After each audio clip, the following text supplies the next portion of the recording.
We are going to be diving into the AI services value chain, and we're going to try and understand how AI is moving from foundational models to portfolio exits. Let's start with the emerging architecture first. The AI industry's commercial evolution is producing a layered structure with distinct economic characteristics at each level. Unlike the previous enterprise software waves, wherein distribution followed relatively standardized patterns through resellers and system integrators, AI adoption requires deeper technical integration and organizational change management that incumbent channels are struggling to deliver.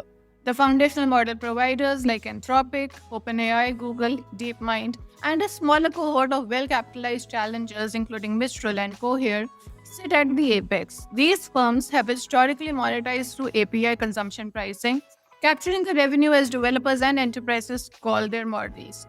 However, this model has inherent limitations.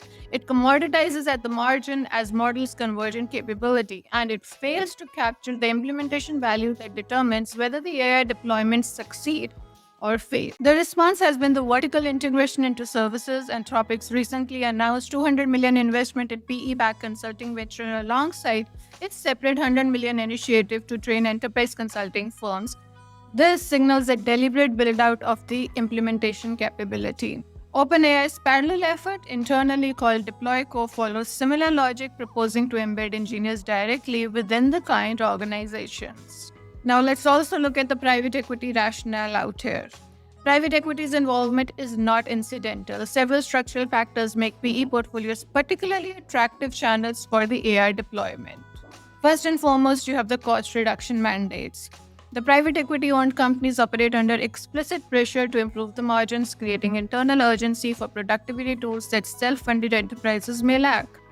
The standard PE playbook, cut costs, professionalize operations, expand multiples, now includes AI implementation as a core lever. Next, we have the centralized technology decisions. Unlike the dispersed enterprise sales requiring individual procurement cycles, private equity sponsors can mandate technology adoption across portfolios.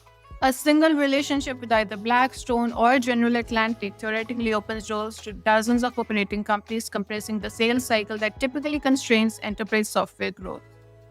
And lastly, there is alignment on implementation depth. Private equity firms increasingly recognize that superficial AI adoption, that is, pilot projects that never scale, fail to generate the operational improvements that justify valuation premiums. This creates an appetite for embedded engineering support that general enterprise customers may resist on cost or integration grounds.